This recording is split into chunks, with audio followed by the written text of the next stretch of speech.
حافظان او مولیان په دې کې خدای حجونو عمرو لري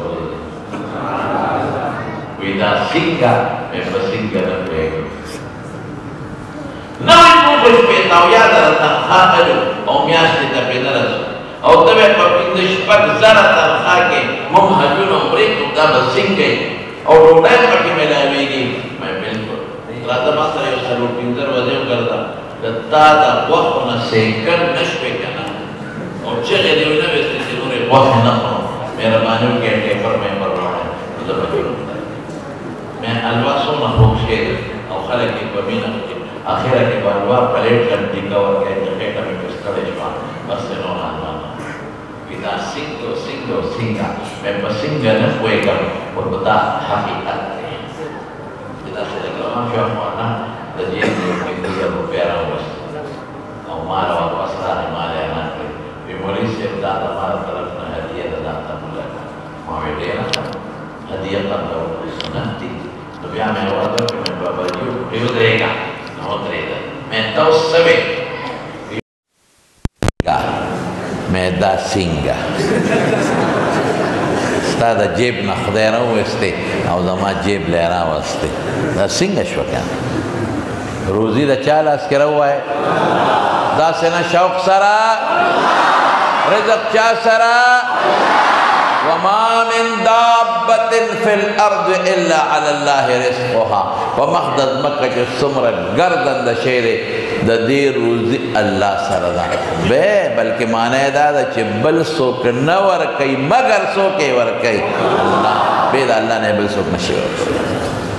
إن الله هو الرزاق ذو القوة المتين الله يبسط الرزق لمن يشاء ويقدر خو الله سره ده کوم خدای چې کافر له ورکوي مشرک له ورکوي هندو له ورکوي کافر له ورکوي چې د خدای قرآن ته ناست دي ورکوي به یې که نه ورکوي کوم خدای چې زناکار سړي له او زناکارې ښځې له ډوډۍ ورکوي کوم الله چې حرامخور او سودخور له ورکوي کوم الله چې بربنډ له ورکوي نو چې د خدای قرآن ته ناست دي هغه له به یې ورکوي که به یې نه ورکوي دا سوچ به نه کوه چې ملا صاحب شي نو ډوډۍ به له کم دی نه دا خو به د لوږې مړ شي د لوږې به تاسو مرئ ښه مونږ د لوږې نه مرو مونږ له خدای ښه ډوډۍ راکړه الحمدلله تاسو ټول عمر کچالان وخوړل کچالو کې څه طاقت دی تاسو چې ډاکټر له راشئ ډاکټر ته څه لیکي طاقت دوا ولیکئ چې دغه کیلشیم کم دی جی پتا کې وټامن سی کم دی جی پتا کې وټامن ډي کم دی پتا کې د پلان کې شی کم دی پلان کې شی نو د طاقت شربت یا ګولۍ ولیکي یو سار خوره یو ماښام خوره نو دا درته ولې لیکي هغه خوراکونه ستاسو نشته چې کم کې طاقت دی په کچالو کې څه طاقت دی دا خو چې د مرۍ نه څونه په منډه خېټې ته وردننه کېږي هغه په منډه د خېټې نه وځي خوینده شی په یو کړپ وردننه شي او په کړپ وځي کچالو کې بسې یا ساک چې تاسو خورئ نو ساک څه شی دی خو ګیا ده څاروي هم خوري مونږ هم خورو ګیا ده خو صرف غوړي مړي دي پکې اچولې دي او مسالې دي پکې اچولې دي او تور باټینګن کې بغیر د دې نه بل کمال نشته چې ګیس سر ته خېجئ ته دې پکې تور باټینګن کې دغه ستاسو خوراک دی سبزي ده حلاله ده او ګوپي توبه وباسه خو چې وخورې نو بل خوا ګیس وباسي ما نه یو ځل په مدینه منوره کې چا تپوس وکړو مدینه شریفه کې اعتکاف ته کېناستېده وي دې کې څه خوراک پکار دی څه نه پکار نو ما هسې د خوشطبعۍ نه ورته وویې مې هر څه پکې خوړی شي خو ګوپي پکې مه خوره هغه راپسې چا په فیسبوک ورکړل چې دی وایي چې په اعتکاف کې ګوپي خوړل حرام دی ګناه ده او خدایا بعضې وخت مونږ یو خبره نه کړې په دې فیسبوک کې راپسې خلک وتړي لوی جنجال جوړ شو زموږ شاګردان او دوستان وخواته مخالفینو لوی غوبل جوړ کړ چا وې خوره چا وې مه خوره ما ته چا ویل وی جنګ په موبایل جوړ دی په فیسبوک او په نیټ راشه دا تاسو ویلي دي ما خو نه دي ویلې ګوپي خو سبزي ده حلاله ده هر وخت کې خوړی شي بنګلی شو باټینګر دا خو سبزیانې دي دا خو باندې یو سړي د ګوپي تپوس یې وکړه چې په اعتکاف کې به څه خورو نو ګوره مدینه منوره خو معززه ده د حضور پاک جومات دی مسجد نبوي دی او اسې به د جومات احترام کوي نو ما ورته وایي ګوپي مه خوره ګوپي چې وخورې نو هغه سیلی او زول او توپان سره به یې څه کوي ټول جومات به د بین نه ولاړ دا شی مه خوره که نه دا خبره ده چې کوم څیز بین پیدا کوي او د سړي نه هوا وباسي نو هغه دې په نه خورې جومات احترام دې کوي که تاسو دغه خوراکونه ټوله ورځ خوړلي دي غوښې چرګان ګډان چیلي غونډ مونږ وخوړه او مونږ چې ډاکټر له لاړ شو نو مونږ ته طاقت دارو نه لیکي مونږ ته وایي استاد جي دا پیټار د یو 10 کیلو کم کا دا چاټورې یو 20 کیلو کم کا مونږ یاره وجود خوږېږي ډاکټر صاحب او خپې خوږېږي وایي چې دا دومره 10 منه وزن پې د پاسه ګرځي نو دا به نه خوږېږي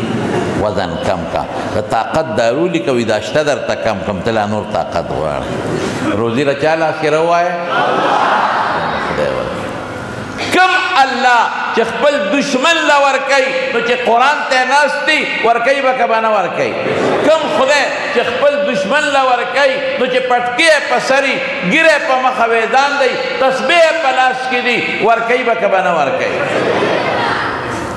دا خو د پیغمبر مبارک وینا ده انسان د مور په ګېډه کې پروت یو فرشته الله نه تپوس کوي مر رزقو مل اجل داسې یو څو تپوسونه کوي د یو کې مې غرض دی فیکتب رزقه وهو فی بطن امه د مور ګېډه کې پروت دی او د ټوله روزي لیکلی شي بیا راته ووایي روزي له چا لاس کې روغ صحت چا سره دی عزت چا سره دی ژوند چا سره دی جنت چا سره دی ام من شیء الا عندنا خزائنه وما ننزله الا بقدر معلوم دار چې خزانه الله سره ده الله ته ځان نږدې کا قسم په خدای چې هر څه الله سره اس دې کې دویمه خبره نشته نو اوس به که خیري په یو بچي علم او حفظ کوی که به نه کوی ټولو انشاءالله شوق سره نور شوق سره الله به خوشحاله وکنه انشاءالله وایه د رسول مبارک په سنتو عمل کو کنه انشاءالله وایه او دې مدرسې سره به نور امداد کو که به نه کو علماو سره به امداد کو که به نه کو ګیرې او د پټکي احترام به کو که نه کو د تسبو احترام به کو که به نه کو جزاک الله الله مو کامیاب ډېر خوشحاله شو الله یې تاسو له ډېر برکتونه درکړي زما ورور د دنیا زندګي ګورې همدغه ده الله ته قربت حاصل کې الله ته تقرب حاصل کې او د خدای تقرب په ډېرو څیزونو راځي د الله په ذکر هم راځي ذکر لساني دی او قلبي دی او د الله په قرآن هم راځي په قرآن بنده الله ته ډېر زیات نږدې کېږي ډېره د فتنې دور دی ټول خلک په دې موبایل نښتي